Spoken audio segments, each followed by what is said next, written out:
On the quiet streets of Gloucester, a couple built a life that hides the darkest secrets in British criminal history. Fred and Rose West, UK's killer couple, didn't just murder. They engineered a house of horrors, laying the foundations for decades of unspeakable abuse and violence.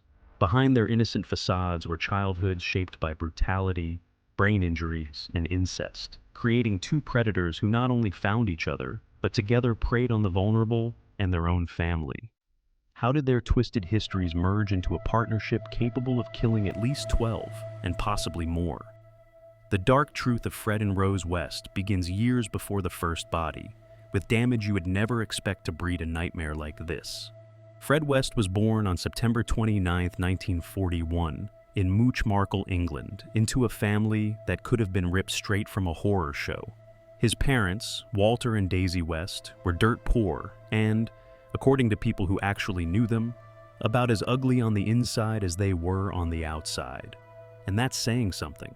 Fred was the first of 5 kids, and if you want a quick preview of how things were going to go, his younger brother John would later turn out to be a full-blown psychopath too. But Fred was the star of this family freak show. The West household ran on 2 things: violence and abuse. If you think your parents were strict, try growing up with a father who taught you bestiality as a family value, and a mother who, when Fred turned 12, started sexually abusing him herself. That's not just trauma, that's a full-on brain rewiring. Fred didn't just learn that you could treat people like disposable objects. He was basically groomed to believe that was normal. His dad's motto? Do what you want, just don't get caught. And that's not a joke. That was the house rule. By the time he hit 15, Fred was out of school, barely able to read or write above a 2nd grade level. But what he lacked in brains, he made up for in looks. At least according to the locals, who thought he was one of the best-looking teens in town. Not that it did him any favors. He started working as a farm laborer, which just gave him more time to be alone with his own twisted thoughts and less time around anyone who might teach him how to be a halfway decent human being. But it gets worse, because Fred wasn't just shaped by abuse. He also managed to scramble his own brain, literally. At 17, he crashed his motorcycle and landed right on his head, putting himself into an 8-day coma. The doctors patched him up, but everyone noticed he wasn't the same after that. He'd fly into rages, lose his temper at the drop of a hat, and act even more impulsively than before. And as if that wasn't enough, 2 years later he tried to grope a girl on a fire escape, got punched in the face, and fell 2 stories, smashing his head again and knocking himself out cold. So, 2 traumatic brain injuries before the age of 20, neurologists would have a field day with this guy. After those head injuries, Fred's personality went off a cliff. He got meaner, nastier, and even less able to control himself. It's like every bad impulse he had got turned up to 11. And just to round things out, at age 20, he was arrested for molesting a 13-year-old girl. He was convicted, but dodged actual jail time, just got disowned by his family, which, honestly, might have been the only good decision they ever made. But by then, the damage was done. Between the incest, the violence, and the scrambled brain, Fred West had already learned to see other people as toys to be used and thrown away, and he was just getting started. Rose Letts came into this world on November 29, 1953, in Devon. And if you thought Fred's childhood was a horror show, Rose's early years were their own kind of nightmare. Her father, William Letts, was the sort of man who made everyone else in the house walk on eggshells, paranoid, controlling, and violent. He didn't just rule the house, he owned it, body and soul. Rose's mother, Daisy, was in and out of psychiatric hospitals, and while she was pregnant with Rose, she underwent electroconvulsive therapy, which is exactly as medieval as it sounds. There's no way to know for sure if that did any damage in the womb, but baby Rose was not what you'd call a happy, healthy child. Family said she would rock her head for hours and bang it against the cot bars until her siblings begged her to stop. That's not just a fussy baby, that's a warning sign. Growing up, Rose was the target of her father's sexual abuse. By the time she hit puberty, he'd made it clear that in his mind, daughters were property. He told her straight up, "I made you so I can do what I like with you." That's not a figure of speech. That's the family motto, and he didn't just say it, he acted on it. Rose's home wasn't a place you escaped to, it was a place you survived. and she figured out pretty quick that the only way to avoid being prey was to become a predator. Instead of siding with her mother, who was always in the background, Rose clung to her father, the abuser, the one with the power. She saw the pecking order, and she wanted to be the one doing the pecking. By the time she was a teenager, Rose was already acting out what she'd learned. She bullied other kids, not just at school, but at home too. Her younger brothers, Graham especially, got the worst of it. When she was 13, she started creeping into Graham's bed at night and molesting him. By the time he was 12, she raped him. That's not just acting out. That's the victim turning into the perpetrator before she's even out of childhood herself. The cycle wasn't just repeating, it was mutating, getting uglier with every turn. Rose didn't exactly thrive at school. Her teachers called her Dozy Rosie, and she never really fit in. She was slow, distracted, and more interested in tormenting others than learning anything. But she was obsessed with her own body, parading around half naked in front of her siblings, daring anyone to say something. She was pushing boundaries because she'd never been taught that they existed. The only lessons she got at home were about domination, humiliation, and using sex as a weapon. If you want to know how someone ends up with zero empathy, this is how you build it. Her father's abuse taught her that people are just things to be used, and her mother's helplessness showed her that being a victim got you nowhere. So, she picked up the tools of the abuser and started using them herself. By the time she was 15, Rose knew exactly how to hurt people and get away with it. She'd already started down the road to becoming not just a victim, but a predator in her own right. And she hadn't even met Fred yet. Fred met Rose at a bus stop in Cheltenham in 1969. She was just 15, still living under her father's thumb, and he was nearly 30, already dragging a trail of chaos behind him. Fred wasted no time.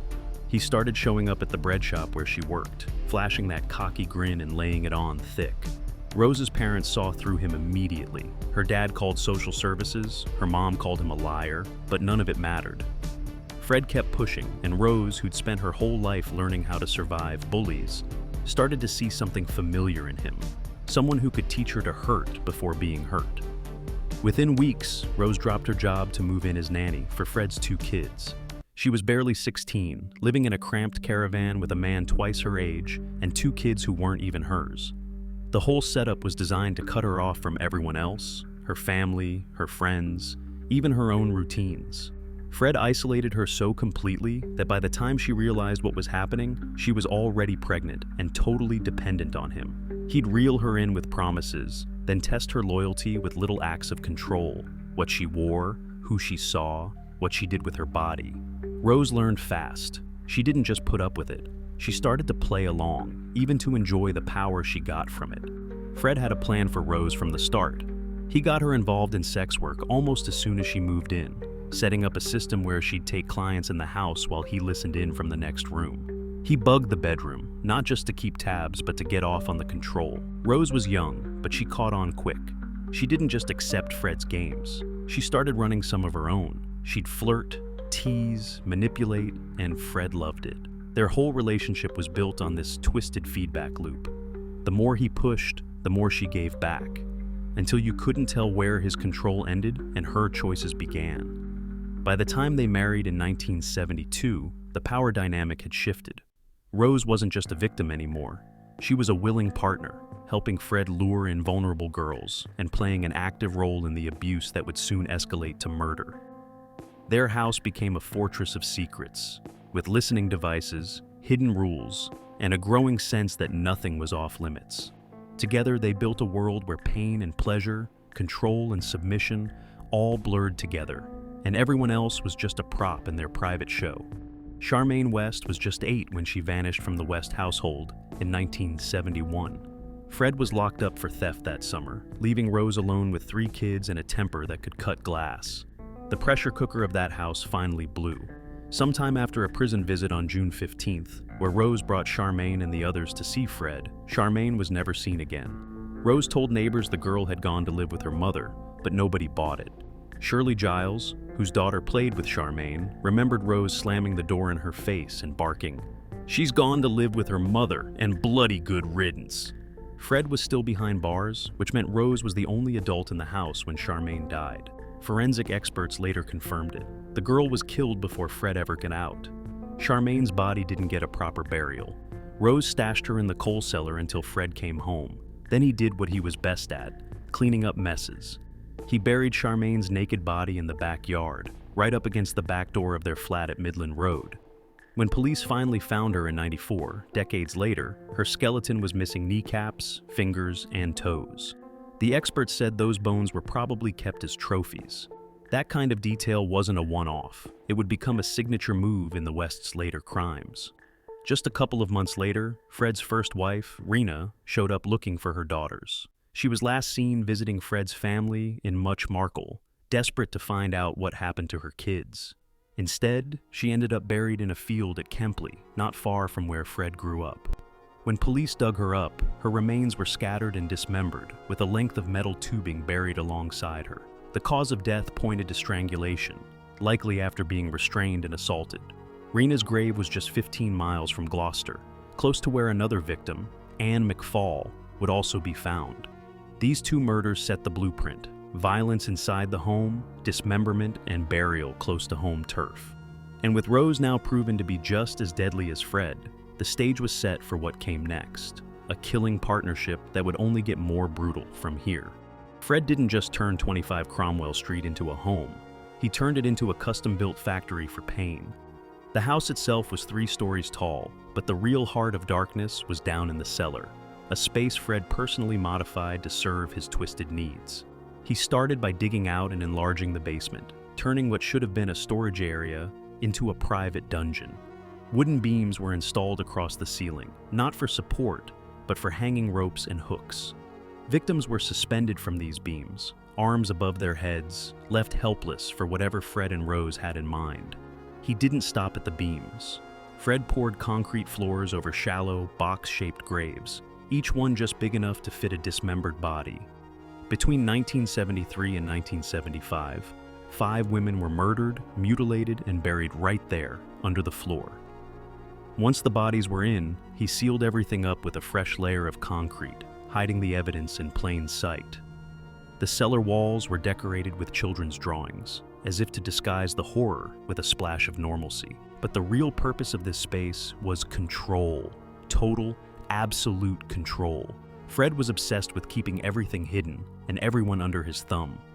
The house was rigged with peepholes, baby monitors, even an intercom system, so he could listen in on Rose's activities or keep tabs on what was happening in the cellar.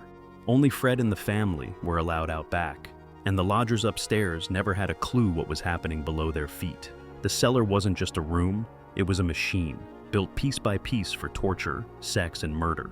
Every modification, every hidden wire, every square of poured concrete was another step in Fred's plan to turn the house into a fortress of secrets. And for years, it worked. No one outside ever guessed what was really going on in the dark beneath Cromwell Street. Between 1973 and 1979, the West's hunger for new victims collided with a Britain that was coming apart at the seams. The country was deep in recession. Jobs were vanishing, and runaways and hitchhikers were everywhere, kids slipping through the cracks, easy to pick off. Fred and Rose didn't just prey on strangers. They hunted the most disposable people society had to offer, and they did it with a kind of precision that's hard to stomach. Lucy Partington was a 21-year-old university student, smart, gentle, and just trying to get home for Christmas in 1973. She vanished from a bus stop in Cheltenham. Her body wouldn't be found for over 20 years. Carol Ann Cooper was only 15, a girl in care, hitchhiking to her grandmother's house in November 1973. She never made it. Shirley Robinson was a lodger at Cromwell Street, pregnant with Fred's child when she disappeared in 1978. There was no mercy for anyone who got too close to the Wests, not even someone carrying Fred's own baby.